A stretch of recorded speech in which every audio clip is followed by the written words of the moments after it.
എന്നാണ് ആ ഓഡിയോ ക്ലിപ്പിൽ അവർ ആരോപിച്ചിരിക്കുന്നത്.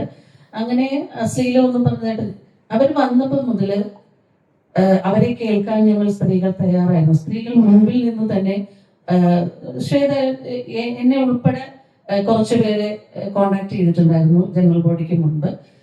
ഞങ്ങൾക്ക് ചേച്ചി സംസാരിക്കാനുണ്ട്, ഞങ്ങൾക്ക് പറയാനുണ്ട് കാര്യങ്ങൾ. അപ്പൊ ഞങ്ങൾ വിചാരിക്കുന്നത് എന്താണ്, ഈ കാലയളവിൽ അവിടെ നടന്നിട്ടുള്ള കാര്യങ്ങളെ കുറിച്ച് അവർക്ക് വിശദീകരണം ഉണ്ടാവും. അപ്പൊ ഞാനും പറഞ്ഞു അത് ഞങ്ങൾക്ക് കേൾക്കണം, അത് സംസാരിക്കാനുള്ള ഒരു സാഹചര്യം നിങ്ങൾ ഞങ്ങളുടെ കൂടെ നിന്ന് ഉണ്ടാക്കി തരണമെന്ന്. തീർച്ചയായിട്ടും ഞങ്ങൾ നിങ്ങളുടെ കൂടെ നിൽക്കും. നിങ്ങൾ പറയുന്ന കാര്യങ്ങൾ ഞങ്ങൾ കേൾക്കും. എന്നിട്ട് നീതി എവിടെയാണ്, ശരി എവിടെയാണോ അതിന്റെ കൂടെ ഞങ്ങൾ നിൽക്കുള്ളൂ. നിങ്ങൾ പറയൂ, നിങ്ങളുടെ ഭാഗം നിങ്ങൾ ക്ലിയർ ചെയ്യൂ എന്ന് പറഞ്ഞിട്ട് തന്നെയാണ് നമ്മൾ ജനറൽ ബോഡിക്ക് മുമ്പാണത് സംഭവിച്ചത്. പക്ഷെ ജനറൽ ബോഡി തുടങ്ങി ഇവർ വന്നതിന് ശേഷം അവര് ഈ കഴിഞ്ഞ കാലയളവിൽ നടന്ന ഒരു കാര്യങ്ങളും അവർ സംസാരിക്കുന്നില്ല. അവർ വന്നിട്ട് സംസാരിച്ചത് മുഴുവനും അതിനു മുൻപ് തന്നെ നേരെ നോക്കിയാൽ കീരിയും പാമ്പും പോലെ നിന്ന അംഗങ്ങളാണ്. എക്സിക്യൂട്ടീവ് കമ്മിറ്റി അംഗങ്ങളും ഭാരവാഹികളുമാണ്. അവരൊക്കെ അവിടെ വന്നു കഴിഞ്ഞപ്പോഴത്തേക്ക് അവർക്ക് ഒരു പ്രശ്നവും ഇല്ല. അവരെല്ലാവരും ഒരുമിച്ച് വേദിയിൽ നിന്ന് സന്തോഷം, നമുക്ക് സന്തോഷം, അവരങ്ങനെ തന്നെ ഇരിക്കണമെന്ന് തന്നെയായിരുന്നു നമ്മുടെ എല്ലാവരുടെ ആഗ്രഹം. പക്ഷെ അവിടെ വന്നതിന് ശേഷം അവർ ഭയങ്കര ആക്ടിങ് ആയിരുന്നു. എല്ലാവരും വന്നിട്ട് അവർ സംസാരിച്ചത് മുഴുവനും അവരുടെ ഭാഗം കേൾക്കാനാണ് ഈ ജനറൽ ബോഡിയിലുള്ള ആൾക്കാർ അത്രയ്ക്ക് നാണക്കെട്ടിരിക്കുകയാണ്. അമ്മയിലെ അംഗങ്ങൾ മുഴുവനും അതിനെ കുറിച്ച് അവരൊന്നും പറയുന്നില്ല. അവർ പറഞ്ഞത് മുഴുവനും 1500 രൂപ പെൻഷൻ നമ്മൾ കൂട്ടുകയാണ്. ഈ 1500 രൂപ അല്ല, കഴിഞ്ഞ കമ്മിറ്റി 5000 കൂട്ടാനിരുന്നതാണ്. കഴിഞ്ഞ കമ്മിറ്റി അല്ലേ, അൻസിബൊക്കെ ഉള്ള കമ്മിറ്റി, സിദ്ദിഖൊക്കെ ഉള്ളത് 5000 കൂട്ടാനിരുന്നതാണ്. പക്ഷെ ഇവർ 1500 രൂപ കൂട്ടിത്തരാൻ പോവുകയാണ്. അത് പുറത്തുനിന്നുള്ളൊരു സ്പോൺസറെ കൊണ്ടാണ് അത് കൂട്ടിക്കുന്നത്.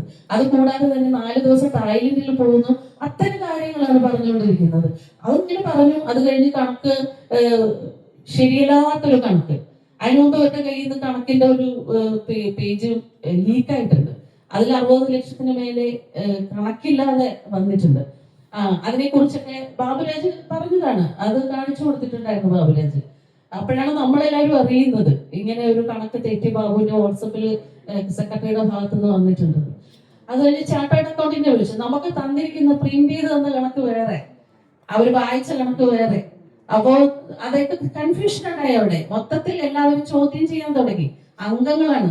മൈക്ക് അവിടെ ആർക്കും തന്നില്ല. ഈ ജനറൽ ബോഡി നടത്തിയത് സംഘാടകരെന്ന് പറയുന്നത് ഇത് എക്സിക്യൂട്ടീവ് കമ്മിറ്റിയാണ്.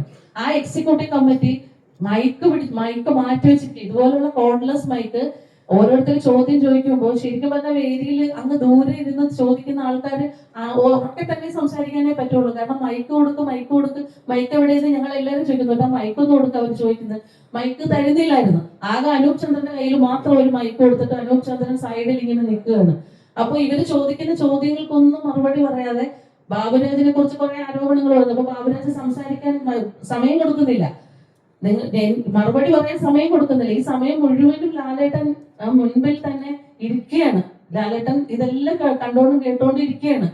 അപ്പോ ബാബുരാജിന് സമയം കൊടുക്കുന്നില്ല. അവര് സമയം കൊടുക്കാതിരുന്ന് കഴിഞ്ഞപ്പോഴത്തേക്ക് ബാബുരാജ് പറഞ്ഞു ഞാൻ ഇറങ്ങി പോവുകയാണെന്ന് പറഞ്ഞു. അപ്പൊ അവര് എഴുന്നേറ്റ് വന്നപ്പോ വളരെ ഷൗട്ട് ചെയ്തുകൊണ്ടാണ് പ്രസിഡന്റ് അവിടെ നിന്നിട്ട് എന്താ പറയാ, എനിക്ക് ആ ഭാഷ ഇവിടെ ഉപയോഗിക്കാൻ പറ്റത്തില്ല. പച്ച മലയാളത്തിൽ പറഞ്ഞാൽ ആ ഭാഷ ഇരിക്കട അവിടെ എന്ന് പറയുന്നത് പോലെ, ഞാനാണ് പ്രസിഡന്റ്, ഞാൻ പറയുന്നത് കേൾക്കണം, ഞാൻ ഇവിടെ പറയുന്നത് കഴിഞ്ഞിട്ട് മതി.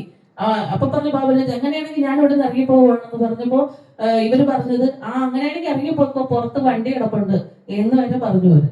അതുപോലെ ആർക്കും സംസാരിക്കാൻ, അവർക്ക് സൈഡിൽ നിന്ന് സംസാരിക്കുന്നവരെ നേരത്തെ പ്ലാൻ ചെയ്ത് വെച്ചിട്ടുണ്ടായിരുന്നു. അവരെ കൊണ്ട് മാത്രമാണ് സംസാരിപ്പിച്ചുകൊണ്ടിരുന്നത്. അപ്പൊ ഞങ്ങൾക്ക് സംശയങ്ങളുണ്ടായി.